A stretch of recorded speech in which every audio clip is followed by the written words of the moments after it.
over, but it's worth repeating. These storms moving extremely quickly. They are moving at 40, 50 miles per hour. That means if a tornado warning is issued, which we now have for northwestern Columbus County and western sections of Bladen County, that you don't have very long to react. Now, we know very, very cold. Here's the setup. You got a big polar vortex right now apart across the eastern part of Canada. What that is doing is literally opening the door for polar air, and guess what? That polar air is moving right into southeastern North Carolina and across much of the eastern United States. Just Eric Davis with us in the studio, though, getting everybody ready for the Christmas forecast and the possibility that we might see some snow. And my request. Like it matters. Aw. Well, like it's going to affect anything. Well, that's true. Meteorologist Eric Davis with your first alert weather.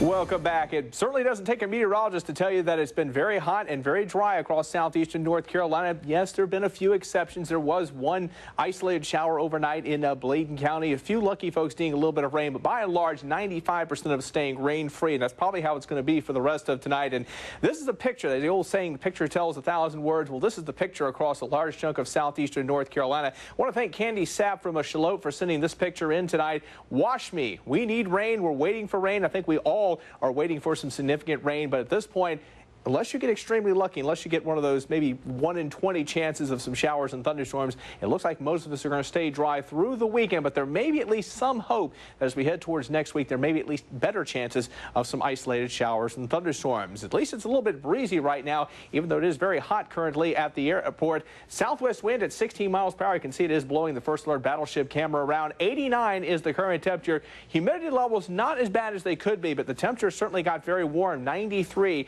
the high so far here in Wilmington, and we've seen some temperatures even warmer than that away from the coast. It's even warmer than that right now in Kenansville, 95 degrees, 91 in Fayetteville, Lumberton at 91, and Whiteville just now dropping down to 88 degrees. Right along the immediate coast, we do have a little bit of a sea breeze, so 81 currently at Oak Island and 82 degrees at Myrtle Beach.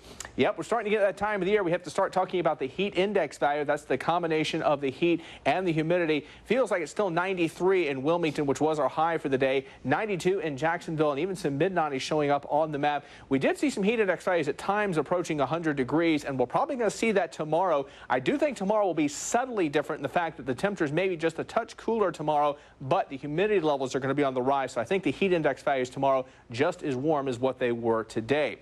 Now, a big difference in the temperatures from the eastern part of the state to the western part of the state. Now, Raleigh very hot at 94, 91 in Fayetteville. It's even 95 right now in Washington. But look at Greensboro. Doesn't that look good? 75, 68 in Boone, 79 degrees in Asheville. There's a good explanation for that, and that's the fact there's actually some shower and thunderstorm activity you can see blossoming right now in the western part of the state. And further to the north, severe thunderstorm watch boxes, and quite a few of them stretching all the way from New England right on down into parts of the Ohio Valley. So a lot of thunderstorm activity occurring to our north with a funnel system, which unfortunately will not be making its way into our area anytime soon.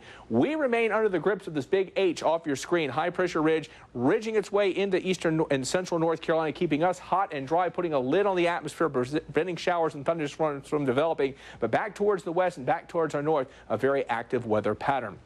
So for the rest of tonight, not very optimistic about any showers and thunderstorms around here. There may be 1 or 2 stray ones, but most of us staying dry. Clear skies, a low of 70 degrees. Another hot day tomorrow. Humidity levels a little bit higher, but the temperatures maybe just a touch cooler. Sunny skies, a high of 90. As we take a look at the First Alert planning forecast, we are going to back the temperatures off just a little bit for the weekend. 87 on sunny on Saturday. Really couldn't ask for much better beach weather. Partly cloudy, 88 degrees, but I'm afraid that that car is going to still say wash me probably at least through Sunday. Maybe by early next week we can at least put the chance of some isolated showers and thunderstorms back in the forecast. We need to really ramp those rain chances up, as we said, into the 60-70% range, but 20 and 30% is about all we can do. But maybe on Monday about a 1 in 3 chance of a shower or thunderstorm. But overall temperatures remaining above normal, not exceptionally hot, but highs most days upper 80s to around 90 degrees. Well, a chance of rain is better than no chance at all. Better than absolutely nothing. But a little bit of rain right now in the western part of the state. We need some of that to move our way. Probably not going to happen. All right, we can always hope. That's right. All right, thanks so much, Eric. Don't forget, WECT is giving away a brand new... This is meteorologist Eric Davis with your First Alert weather. Welcome back. It certainly was quite a day for many folks across southeastern North Carolina. Not so much here in the Port City or along the coast, but some of our inland counties really seeing some very strong thunderstorms. And even though this was not the scene in Wilmington, I want to share a picture that we got earlier today from our friend in Columbus County, Chris Cawley, taking this beautiful picture about 7:30 this evening. You can see some of the dark clouds in association with the thunderstorms across Columbus, Bladen, and particularly up into Sampson, Duplin County, Robinson County, also getting in on the thunderstorm activity. And some of the storms today really packing quite a punch, producing hail, of course, torrential rainfall, a lot of cloud-to-ground lightnings, and just in general, some very dark skies. Again, thank you to Chris for sending this in. And remember, you can share your photos anytime, too, with us. Go to a WECT Facebook page. You can submit your photos there. And also, you can submit them online, too, at pics@wect.com. A couple of ways you can share pictures with us anytime. Now, we're not seeing any scenes like that right now across southeastern North Carolina. As a matter of fact, we've seen a real weakening trend in showers and thunderstorms across the area over the last couple of hours. Good explanation for that, too. During the afternoon hours, you build a lot of instability up in the atmosphere as you get the sunshine of the day, the heating of the day. But now that we're losing the heating of the day, the showers and storms losing their punch, although there are some heavier showers right now back across Columbus County. And finally here in Wilmington, we just got our first batch of rain.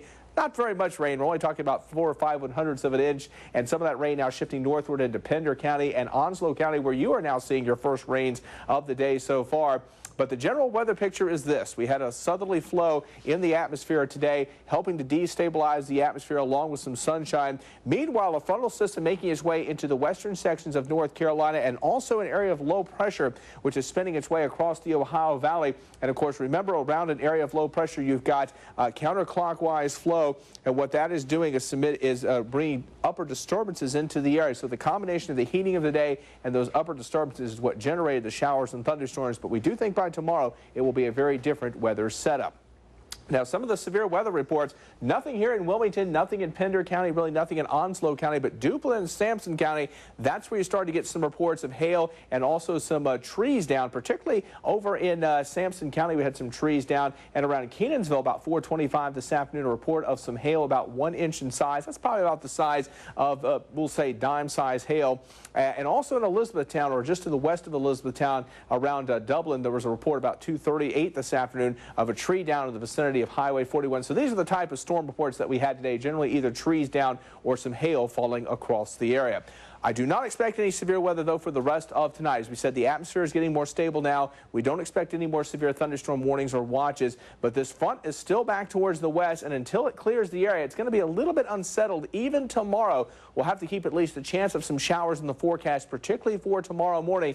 But even tomorrow afternoon, now, I can't guarantee dry weather, but there are some signs some drier air will try to work its way in here, and as it does so, we do expect things to get a little bit quieter by tomorrow afternoon.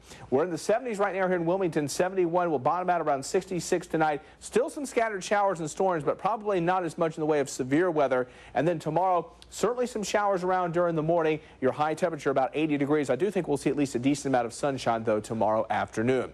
Your first alert planning forecast, an unsettled period coming up. It looks like late Monday, another chance of some showers and storms, a high of 79. Best chance of rain and storms, though, probably coming on Tuesday, 76 for the high. And then finally, I think by Wednesday, the rain chances start to drop off. And I do think Thursday into next weekend, we finally are starting to look at a hotter and drier weather pattern. We'll finally get the slow-moving system out of here. Sunny 80 degrees on Thursday, and then maybe by next weekend we'll be talking about more summer-like temperatures with highs in the mid-80s. All right, sounds great. Well, thanks, Eric. Now, great weather for what sports are going on tomorrow? That storm is actually looking more and more. I've been kind of focusing on that storm because it is looking very impressive right now, and it is getting very close to the towns right now of Delway and Harrells.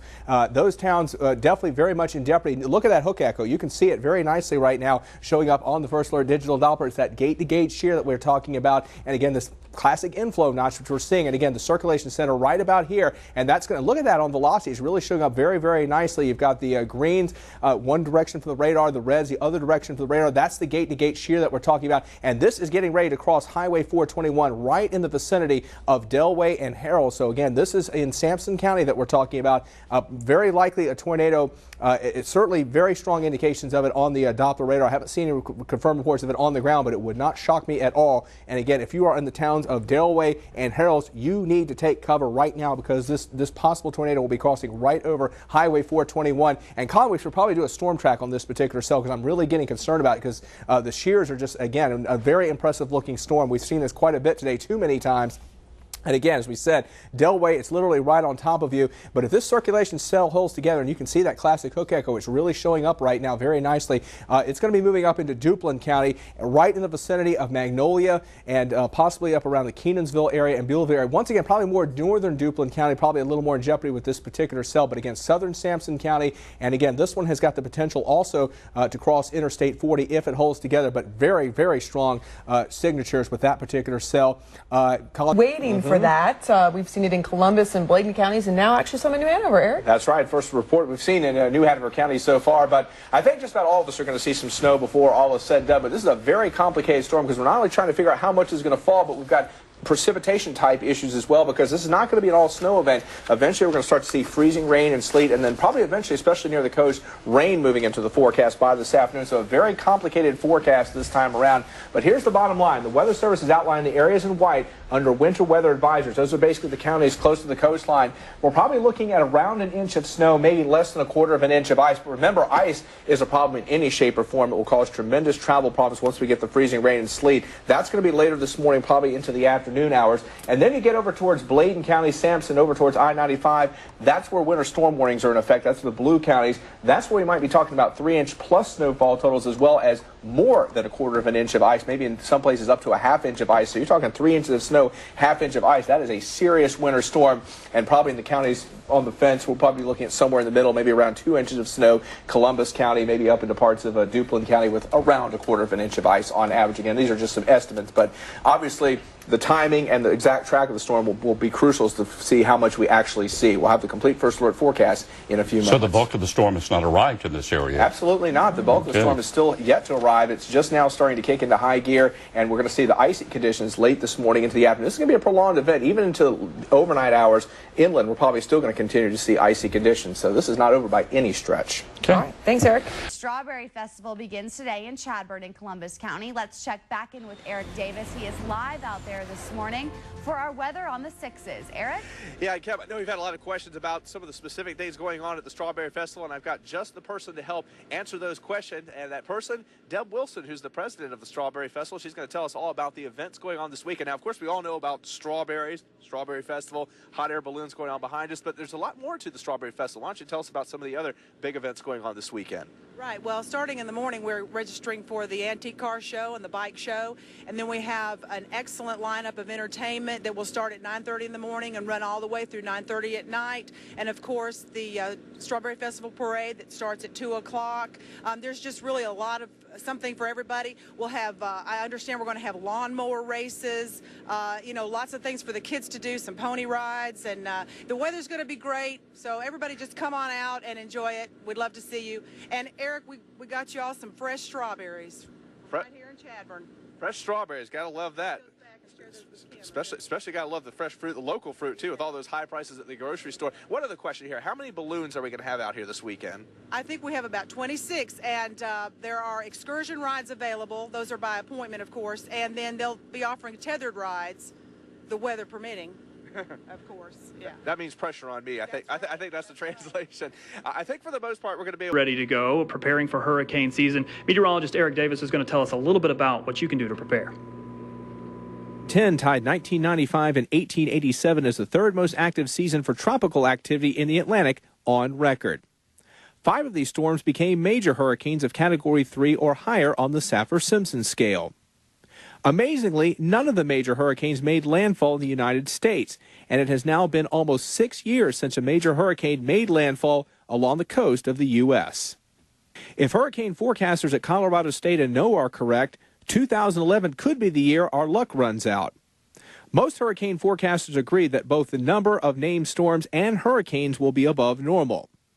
The number of major hurricanes should be well above normal. More ominously, Dr. Phil Klotzbach and his team at Colorado State say there's about a 3 in 4 chance that a major hurricane will strike the U.S. coast. They also say there's about a 50-50 chance a major hurricane will strike the U.S. East Coast.